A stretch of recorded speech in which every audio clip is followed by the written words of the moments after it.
Caros amigos, na aula de hoje estudaremos o que é a Igreja Católica Apostólica Romana, analisando devidamente a sua história, fundação e qual a sua missão aqui na Terra. Inicialmente, antes de estudarmos propriamente por que a Igreja Católica tem esse nome, é necessário que saibamos o que é uma igreja. A igreja é uma comunidade de pessoas convocadas por Deus, unidas sob uma mesma doutrina, com uma unidade de pensamento e regidas sob uma mesma liderança. Uma só é a igreja, pois uma só é a cabeça, Jesus. Uma só é a finalidade, dar glória a Deus.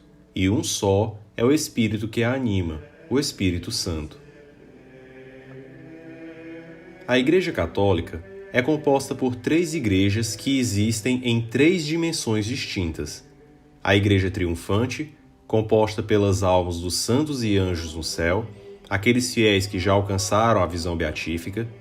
A Igreja Padecente, composta pelos fiéis defuntos que estão salvos, mas ainda precisam se purificar para chegar ao céu. E a Igreja Militante, aqui na Terra, que luta constantemente para alcançar a salvação.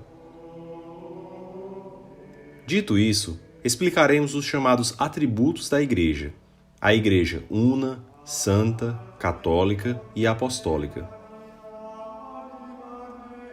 A Igreja é una, pois possui uma unidade de fé, um só batismo e um só governo, se unindo em torno dele em uma unidade de culto. A Igreja é santa, pois possui uma fundação santa, instituída pelo próprio Cristo, e porque ela possui uma alma santa, o Espírito Santo. A Igreja também possui os meios para a santificação, que são os sacramentos. Além disso, a Igreja é santa pois possui membros santos nos mais diferentes graus de santidade. A Igreja é católica, pois católico vem da palavra grega católicos, que quer dizer universal, para todos os povos. Se antes a ideia de salvação era restrita aos judeus, Cristo a estende a todos os povos do mundo.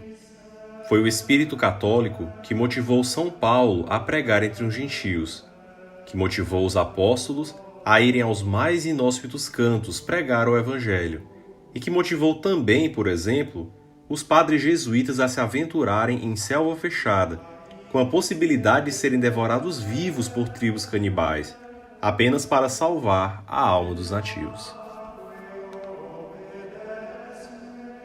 A Igreja também é apostólica, pois ela possui a ininterrupta sucessão apostólica. Conforme os apóstolos fundavam comunidades, esses deixavam sucessores, e aos sucessores eram transmitidos os poderes apostólicos, por meio da sagração dos bispos, de modo a chegar até nós nos dias de hoje, passando de geração em geração através dos tempos. Desse modo, os bispos são os legítimos sucessores dos apóstolos, munidos dos poderes apostólicos e regidos pelo líder dos apóstolos e a autoridade visível da Igreja, Pedro. Em João capítulo 20, versículo 23, Cristo institui a possibilidade do perdão dos pecados aos apóstolos, agindo in persona Christi. Diz o texto sagrado: E tendo dito isto, soprou sobre eles e disse-lhes: Recebei o Espírito Santo. Aqueles a quem perdoardes os pecados, ser-lhes-ão perdoados. Aqueles a quais retiverdes, ser-lhes-ão retidos. Na pessoa de Cristo, poderiam os apóstolos perdoar e reter os pecados. E esses poderes apostólicos do perdão dos pecados chegam até nós, hoje em dia, por meio dos seus sucessores ao longo dos séculos. Desse modo, vemos que a Igreja de Cristo é una, santa, católica e apostólica. Mas por que a Igreja é romana? A Igreja é romana pois é fundada sob Pedro, e é necessário que entendamos bem isso primeiro. Em Mateus 16, 17 a 19, vemos o nascimento da Igreja quando Cristo diz: Tu és Pedro, e sob essa pedra eu fundarei a minha igreja. As portas do inferno não prevalecerão sobre ela. Eu te darei as chaves do reino dos céus. O que ligardes na terra será ligado no céu. O que desligardes na terra será desligado no céu. Cristo funda a igreja dele sob Pedro, tanto que este altera seu nome. Na tradição judaica, o nome da pessoa dizia o seu objetivo de vida. E a modificação desse nome significava também a mudança do seu objetivo e missão. Isso explica o porquê de Deus ter, por exemplo, mudado o nome de Abrão para Abraão.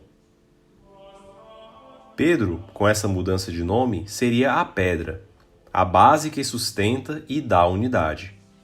Pedro teria a autoridade em virtude da graça e seria o vigário de Cristo. A autoridade visível da Igreja, sendo Cristo, junto do Pai, a autoridade invisível. Pedro foi munido com as chaves do reino dos céus, algo que acompanha Pedro em toda a sua iconografia. A chave de ligar e de desligar, de unir e de separar. É o poder da comunhão e da excomunhão, conferido à Igreja pelo próprio Cristo.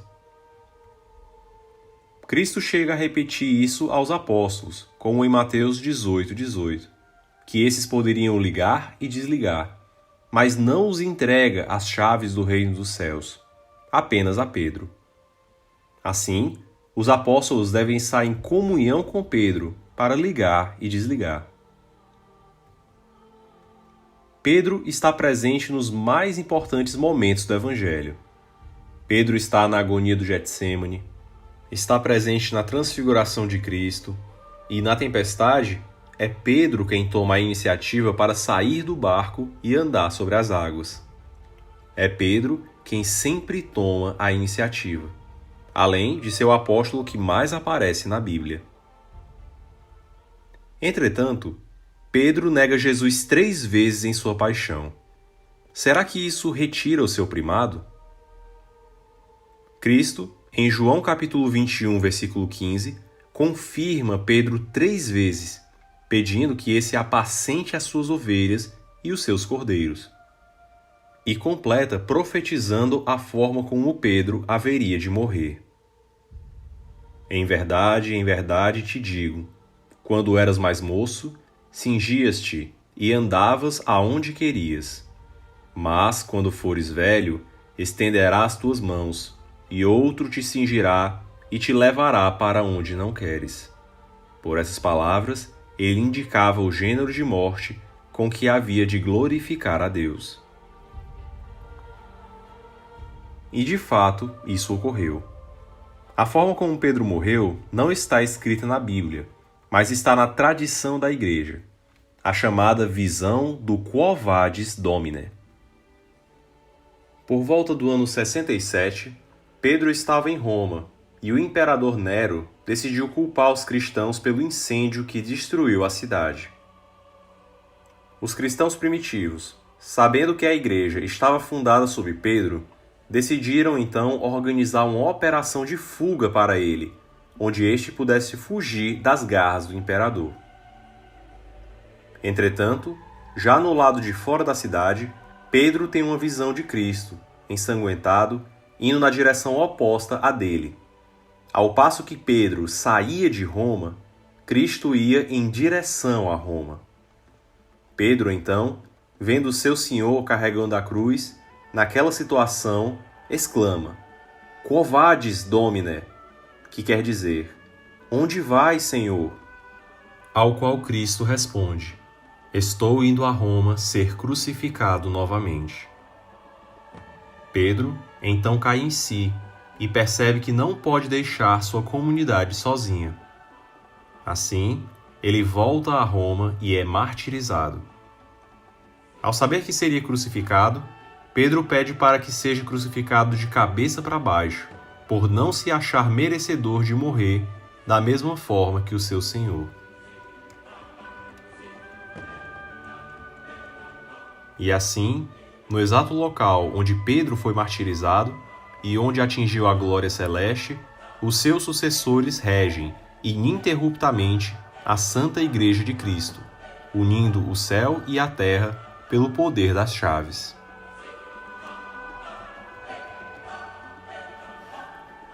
Os traços da autoridade de Pedro são notórios nas Sagradas Escrituras. Em João capítulo 20, versículos de 1 a 10, vemos que Pedro é o primeiro que entra no sepulcro. Mesmo João chegando primeiro, este não entra, mas espera até que Pedro entre primeiro, com um gesto de respeito. Ou quando, nos Atos dos Apóstolos, Pedro preside o Concílio de Jerusalém, o primeiro concílio da Igreja. Pedro é a razão pela qual a Igreja é romana, pois a Igreja de Cristo foi fundada sob Pedro, e a diocese de Pedro é Roma. Morrendo Pedro, não morre a Igreja, já que esse deixa sucessores, chegando até os dias de hoje. A Igreja Católica, ao longo de sua história, sofreu com diversas intempéries. Tivemos papas como Sixto II, que foram mártires no Império Romano, que não tolerava o cristianismo. Sobrevivemos aos vândalos, aos mais diversos bárbaros que se converteram.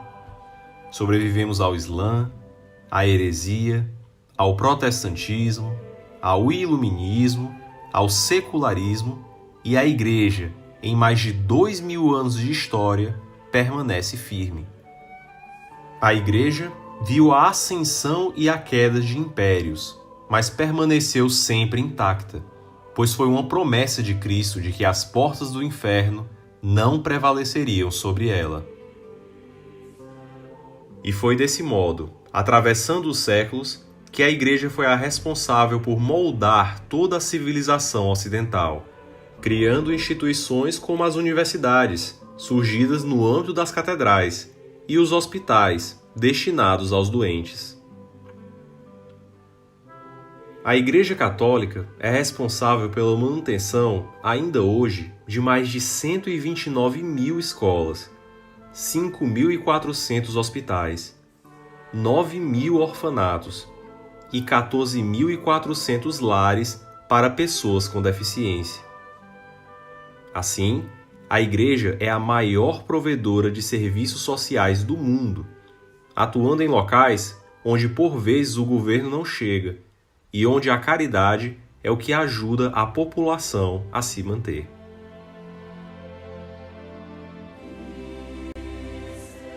Essa é a Igreja Católica Apostólica Romana, uma igreja composta por pessoas pecadoras, mas que tem uma fundação santa, fundada não por teses, interpretações ou teorias, mas pelo próprio Cristo. Uma igreja que deu contribuições incomensuráveis à civilização e que é perene na história, transcendendo eras e séculos. E assim como fez com Pedro, sempre que a igreja parece estar caindo na tempestade, seja por conta da humanidade dos seus membros, seja pela perseguição do mundo, é Cristo quem sempre a levanta e a sustenta por sua santidade, cumprindo assim a sua promessa de que as portas do inferno jamais prevaleceriam sobre ela.